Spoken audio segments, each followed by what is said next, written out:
Curious George Goes to School, written and illustrated by Margaret and H.A. Rays.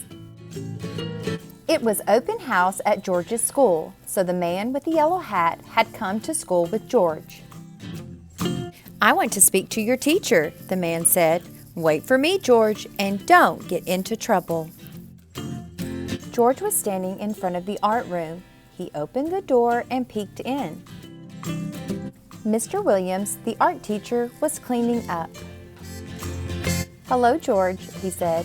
"My students will be coming by with their parents today to show them their work." The walls of the art room were covered with the students' paintings. There were paintings of dancers and farmers and racing car drivers and ice skaters. On one wall was a chart with the names of all the children. Each name had a star beside it, except for Alice's name. "Poor Alice," said Mr. Williams. "She said she left her painting on my desk, but I can't find it." "Here, George, why don't you paint a picture while you wait for your friend?" George began to paint. "Keep painting, George," said Mr. Williams. "I'll be right back." And off he went. George kept painting, but it was starting to get very warm in the room. On a nearby table sat a big fan. That could cool him off. George turned it on. But as soon as he did, the fan blew the paintings off the walls and all over the room. "George!" cried Mr. Williams, running into the room. "Look what you have done!" Mr. Williams turned off the fan. "You'd better help me clean up, George," he said. George picked the papers up off the floor. Some were under Mr. Williams' desk.